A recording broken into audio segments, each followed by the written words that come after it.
15,000 টাকায় একটি স্মার্টফোন কেনার ক্ষেত্রে বেশ কিছু জায়গায় কিন্তু আমাদের চাহিদা থাকে। যেমন স্মার্টফোনটার মধ্যে ভালো ক্যামেরা হতে হবে, ভালো ব্যাটারি থাকতে হবে, সাথে থাকতে হবে একটা ফাস্ট চার্জার এবং পর্যাপ্ত র্যাম তো থাকতেই হবে, কারণ র্যাম ভালো না হলে আমরা কখনোই স্মার্টফোন সিলেক্ট করি না এবং ভালো একটা প্রসেসরের প্রয়োজন। সো আজকে মূলত আমরা Realme C61 নিয়ে কথা বলবো এবং এই সকল বিষয় নিয়ে সবথেকে বেশি গুরুত্ব দিয়ে আজকের ভিডিওটা করতে যাচ্ছি। সো আপনারা যারা ভিডিওটা দেখছেন অবশ্যই ভিডিওতে লাইক করে দিবেন, কমেন্ট করে আপনাদের মতামত জানাতে ভুলবেন না এবং নতুন ভিউয়ার্স হয়ে থাকলে সাবস্ক্রাইব করতে একদমই ভুলবেন না। So let's begin the show. এই স্মার্টফোনটা বেশ কিছুদিন ব্যবহার করার সুযোগ দিয়েছিল মদিনা টেলিকম। সো তাদের কাছ থেকে যদি স্মার্টফোনটা আপনারা পারচেস করেন সেক্ষেত্রে কিন্তু ইনস্ট্যান্ট 500 টাকার ডিসকাউন্ট এবং এটা রিলেটেড যেই সকল গিফটগুলো প্রয়োজন তাদের কাছ থেকে পেয়ে যাবেন। ভিডিও ডেসক্রিপশন বক্সটা ফলো করবেন, সেখানে তাদের ফেসবুক পেজের লিঙ্ক সহ যাবতীয় সকল তথ্য দেওয়া রয়েছে। এই স্মার্টফোনটার মেইন ক্যামেরা পেয়েছি 50 মেগাপিক্সেল, অ্যাপারচার f1.8 আর 0.8 মেগাপিক্সেল একটি সেন্সর রয়েছে। ফ্রন্ট সেলফি ক্যামেরা পেয়েছি 5 মেগাপিক্সেল, অ্যাপারচার f2.2। ফিচার হিসেবে এখানে রয়েছে night mode, video mode, photo mode, portrait mode, 50 megapixel এবং মোর অপশনেও আরও বেশ কিছু ফিচার। স্লো মোশন ভিডিও করতে পারবেন, তবে রেজাল্ট কিন্তু এতটাও আশানুরূপ পাইনি। এছাড়াও স্মার্টফোনটার মধ্যে পিক্সেল বাইন্ডিং সিস্টেমটা ব্যবহার করা হয়েছে, তাই ডিভাইস ইনফরমেশন অ্যাপটা ওপেন করলে দেখতে পাবেন 12.6 মেগাপিক্সেল একটি মেইন ক্যামেরা আর ফ্রন্ট সেলফি ক্যামেরা পাবেন 5 মেগাপিক্সেল। নর্মালি যখন ফটো মুডে আপনি ছবি তুলবেন সেই সময় 12.6 মেগাপিক্সেল কাজ করবে। এছাড়া 50 মেগাপিক্সেল অপশন আছে, সেটা যখন ওপেন করবেন সেই মুহূর্তে এটা ডিটেলস, অ্যাপারচার, শার্পনেস কিছুটা বেড়ে যাবে এবং এভাবেই পিক্সেল বাইন্ডিং সিস্টেমটা কাজ করে। এই স্মার্টফোনটা যেহেতু আমি কয়েকদিন ব্যবহার করেছি এবং এটা ব্যবহার করেছি আমি আমার সেকেন্ডারি ডিভাইস হিসেবে, তারপরেও যে ছবিগুলো পেয়েছি সেগুলো অবশ্যই আপনারা একটু মনোযোগ সহকারে দেখার ট্রাই করবেন, তাহলে একটা ক্যামেরা সম্পর্কে বিস্তারিত আইডিয়া পেয়ে যাবেন। স্মার্টফোনটা দিয়ে আমরা মূলত ফটো মোডেই ছবিগুলো তুলেছি। দিনের বেলায় পর্যাপ্ত আলোতে ছবির কালারগুলো কিন্তু বেশ পাঞ্চি, আর এই ক্যামেরাটা একটু আলো কমে গেলে কিন্তু বেশ কিছুটা সফট করে দেয় ছবিগুলো, কিছুটা ডালনেস দেখতে পাই এবং শার্পনেসের বেশ কিছুটা ঘাটতি আপনারা দেখতে পাবেন। তাই পর্যাপ্ত আলোতে ছবি তোলার ট্রাই করবেন। এছাড়া আমরা বিভিন্ন এনভায়রনমেন্টে বেশ কিছু ছবি তুলেছি। লাইটিং এনভায়রনমেন্টে কিন্তু বেশ ভালো পরিমাণে ডিটেলস এটা ধরে রাখতে পারছে নিঃসন্দেহে। এছাড়া স্মার্টফোনটার মধ্যে আমরা ভিডিও করেছি এবং ভিডিও করার ক্ষেত্রে চেষ্টা করবেন পর্যাপ্ত আলোতে ভিডিও করার, এবং হাতটা যদি একটু স্টেবল রাখতে পারেন এই ভিডিওটা মোটামুটি কাজে লাগাতে পারবেন। এছাড়া কিন্তু ভালো রেজাল্ট আসবে না, কারণ এটার মধ্যে কিন্তু কোনো প্রকার ইআইএস অথবা ওএস থাকছে না। সো সেই অবস্থায় রেজাল্ট ভালো রাখতে হলে অবশ্যই আপনাকে শক্ত হাতে ভিডিও করতে হবে। এছাড়াও স্মার্টফোনটার মধ্যে আমরা পোর্ট্রেট মোডে ছবি তুলেছি। 0.95 অ্যাপারচার যদি ব্যবহার করেন সেই অবস্থায় ক্লোজ রেঞ্জের ছবিগুলো তুললে ভালো রেজাল্ট দেখতে পাবেন এবং সর্বোচ্চ অ্যাপারচার ছিল 6.0। সো আপনার একটা মিডিয়াম অ্যাপারচারে যদি ছবি তুলেন সেই ক্ষেত্রে ডেপথ অফ ফিল্ড মোটামুটি ভালোই আসবে, তবে এইচ ডিটেকশনে কিছুটা ঘাটতি কিন্তু আমরা স্মার্টফোনগুলোর মধ্যে দেখতে পেয়েছি। এছাড়াও স্মার্টফোনের মধ্যে যখন আপনারা নাইট মোডে ছবি তুলবেন, নাইট মোডের রেজাল্ট যে এতটা ইমপ্রেসিভ তা কিন্তু নয়, তবে একটু ডিটেলস বাড়ে আর শার্পনেসটা একটু বেড়ে যায়। আউটডোরে এইচডিআর এর ব্যালেন্স, এক্সপোজার ব্যালেন্স মোটামুটি ঠিকঠাক বলা যায়। কালার টোনটা একটু ন্যাচারাল এবং পাঞ্চি মনে হয়েছে। এছাড়া হিউম্যান ফেসটা হালকা রেডিশ টোন করে দেয় এই আর কি। এছাড়া দাম বিবেচনায় এই ধরনের ক্যামেরা রেজাল্ট মোটামুটি ঠিকঠাকই বলা যায়। পূর্বেই বলেছিলাম এই স্মার্টফোনটার যে ফ্রন্ট ক্যামেরা আছে সেটা কিন্তু 5 মেগাপিক্সেল।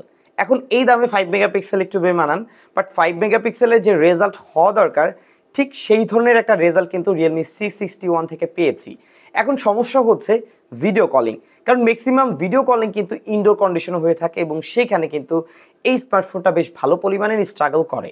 এখানে যে ভিডিওটি আপনারা দেখতে পাচ্ছেন এটা কিন্তু লো লাইটে আমার রুমের একটা লাইট জাস্ট ওপেন করে এই ভিডিওটা করা হয়েছে এবং সর্বোচ্চ আপনি 720p 30fps এ ভিডিও রেকর্ড করার সুবিধা পাবেন। আর আপনি যখন লাইট কন্ডিশনে ছবি তুলবেন অথবা ভিডিও করবেন ঠিক এই ধরনের একটা রেজাল্ট পাবেন, তবে লাইট কন্ডিশনে মোটামুটি ভালো রেজাল্ট পাওয়া যায় আর কি। লাইটিং যদি থাকে সেই ক্ষেত্রে রেজাল্টের পরিমাণ কিছুটা বেটার আসে এবং ডিটেলসের পরিমাণ বেড়ে যায়। সো যারা হচ্ছে ভিডিও কলে কথা বলেন তাদের একটা আইডিয়া চলে আসবে আর কি। আপনারা যারা ভিডিও কলে কথা বলে থাকেন ম্যাক্সিমাম টাইম, সো অবশ্যই চেষ্টা করবেন একটু ভালো আলোতে যেন ভিডিও কলটা হয়। সেক্ষেত্রে হয়তো আপনাকে যে দেখবে সে হয়তো একটু বেটার দেখতে পারবে। এবং আরও একটা বিষয় সবথেকে বেশি জরুরি, সেটা হচ্ছে স্মার্টফোনটার মধ্যে প্রপার ইন্টারনেট কানেকশন। এছাড়াও ফ্রন্ট ক্যামেরা দিয়ে যখন আপনারা ছবি তুলবেন সেই অবস্থায় কিন্তু ডিটেলস অনেকটাই লস হবে, শার্পনেসের মাত্রা অনেকটাই কমে যাবে এবং ছবিতে প্রচুর নয়েজ দেখতে পাবেন। আর ভালো আলোতে ছবি তুললে ডিটেলসের পরিমাণ বেড়ে যায়, শার্পনেসের পরিমাণ বেড়ে যায়, কালারটাও দেখতে অনেকটা অ্যাকুরেট আসে এবং মোটামুটি সেলফিগুলো যে কোনো সোশ্যাল মিডিয়াতে আপলোড করা যায় আর কি। এই ফোনটাতে ম্যাসিভ 5000 mAh ব্যাটারি ব্যবহার করা হয়েছে এবং বক্সে আমরা পেয়েছি 15 ওয়াটের চার্জার। এই স্মার্টফোনটার মধ্যে আমরা যে চার্জারটা পেয়েছি সেটা ছিল 15 ওয়াট এবং সেটা দিয়ে যদি স্মার্টফোনটাকে চার্জ করেন 2 ঘন্টার আশেপাশে সময় লাগবে। এক্স্যাক্ট টাইমটা আমি ক্লিয়ার করতে পারছি না, কারণ আমি এটা রেখে বিভিন্ন সময় বিভিন্ন কাজবাজ করেছি। তবে আমার আইডিয়া এটা 2 ঘন্টার আশেপাশে সময় লাগবে। আর এই স্মার্টফোনটাকে আমরা আবার বিভিন্নভাবে টেস্ট করেছি, বিশেষ করে চার্জ ব্যাকআপটা। টোটাল 4টি ধাপে আমরা টেস্ট করেছি এই স্মার্টফোনটা। প্রথম দিন এই স্মার্টফোনটার মধ্যে হালকা কলিং, কিছু অ্যাপস ব্যবহার করা, ফ্রি সময়ে কিছু 2D গেমও খেলে ট্রাই করেছি এবং স্মার্টফোনটা 0 to 100% চার্জে প্রায় 2 দিনের মতো একটা চার্জিং ব্যাকআপ দিতে পেরেছে। তবে হ্যাঁ, ম্যাক্সিমাম টাইম কিন্তু স্মার্টফোনটা পড়েই ছিল। তবে দ্বিতীয় ধাপে আমরা কিন্তু আরেকটু এক্সট্রিম টেস্ট করেছি। সেই সময় আমরা ফুল চার্জে স্মার্টফোনটার মধ্যে গেম খেলে ট্রাই করেছি এবং টোটাল গেমিং স্ক্রিন টাইম দিয়েছে 4 ঘন্টা 53 মিনিটের মতো এবং এটা 5000 mAh ব্যাটারির সাথে মোটামুটি একটা ঠিকঠাক স্ক্রিন অন টাইম ছিল। এবং তৃতীয় ধাপে আমরা এই স্মার্টফোনটার 100% চার্জে শুধুমাত্র সোশ্যাল মিডিয়ার অ্যাপগুলো যেমন ইউটিউব, ফেসবুক এগুলোই ব্যবহার করে এটার মধ্যে চার্জিং স্ক্রিন অন টাইম পেয়েছি 8 ঘন্টা প্লাস। এবং সর্বশেষ স্মার্টফোনটার মধ্যে আমরা সব ধরনের গেম খেলেছি, সোশ্যাল মিডিয়া ব্যবহার করেছি এবং সব ধরনের ইউজের ক্ষেত্রে মোটামুটি 7 ঘন্টার মতো একটা স্ক্রিন অন টাইম দিতে পেরেছে। যেহেতু বেশ কিছুদিন আগে স্মার্টফোনটা এসেছে এবং এটার পারফরমেন্স নিয়ে আমরা মোটামুটি টেস্ট করেছি, টেস্ট করার পরে কিছু রেজাল্ট এই মুহূর্তে আমরা বলতে পারছি।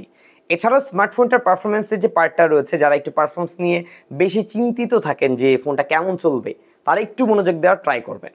এবং এখন পর্যন্ত যারা ভিডিওতে লাইক করেননি, এখনই ভিডিওতে লাইক করে দিন, কমেন্ট করে আপনার যে কোনো মতামত আমাদেরকে জানাতে পারেন এবং সাবস্ক্রাইব না করে থাকলে নতুন ভিউয়ার্সরা সাবস্ক্রাইব করতে ভুলবেন না। স্মার্টফোনটার মধ্যে আমরা পাচ্ছি 6GB র্যাম, LPDDR4X, রম পাচ্ছি 128GB, eMMC 5.1 স্টোরেজ টাইপ এবং স্মার্টফোনটার মধ্যে র্যাম ম্যানেজমেন্টের ক্ষেত্রে আমরা বেশ কিছু অ্যাপ ওপেন করে ট্রাই করে দেখেছি। মোটামুটি 5-6টা অ্যাপ যদি আপনি একসাথে ব্যবহার করেন তেমন কোনো সমস্যা নাই, কোনো অ্যাপ ক্র্যাশ করছিল না, কোনো অ্যাপ রিলোড করছিল না।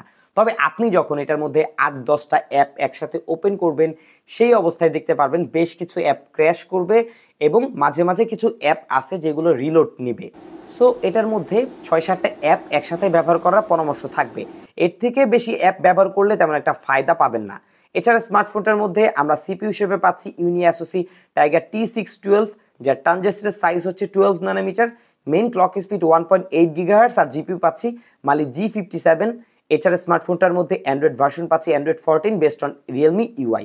স্মার্টফোনটার মধ্যে 2 বছর পর্যন্ত আপনারা সিকিউরিটি প্যাচ আপডেট পাবেন এবং 2টা ওএস আপডেট পাবেন। এই স্মার্টফোনটার প্রসেসরে থাকছে ইউনিএসওসি টাইগার T612 প্রসেসর এবং এটা মূলত মিডিয়াটেক হিলিও G85 এর সাথে একটা সরাসরি কম্পেয়ারে চলে যায় এবং রেজাল্ট অলমোস্ট কাছাকাছি। সো আমরা কিন্তু এই স্মার্টফোনটাকে বেশ কিছু জায়গায় টেস্ট করেছি। ফোনটার মধ্যে অন্তত বেঞ্চমার্ক স্কোর 2,58,000 প্লাস, গিগ বেঞ্চে সিঙ্গেল করে ছিল 431 এবং মাল্টি করে ছিল 1484। সিপিইউ থ্রটলিং টেস্টের রেজাল্ট আমার কাছে বেশ ভালো লেগেছে, কারণ 98% পর্যন্ত রেজাল্ট কিন্তু এটা পুশ করতে পারছিল। এছাড়াও আমরা এই সিপিইউটা ব্যবহার করা বেশ কিছু স্মার্টফোন টেস্ট করে যেটা পেয়েছি, এটার ইন্টারনেট ডাউনলোড এবং আপলোডের স্পিড তুলনামূলক একটু স্লো ছিল। এছাড়াও স্মার্টফোনটার মধ্যে বেশ কিছু 2D গেম খেলে আমরা ট্রাই করেছি, যেমন Temple Run, Candy Crush, Traffic racer.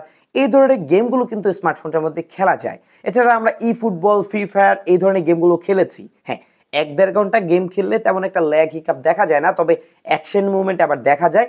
সেই অবস্থায় যদি আপনারা মোটামুটি খেলেন, মোটামুটি একটা ভালো রেজাল্ট করবেন বা দেখতে পাবেন আর কি।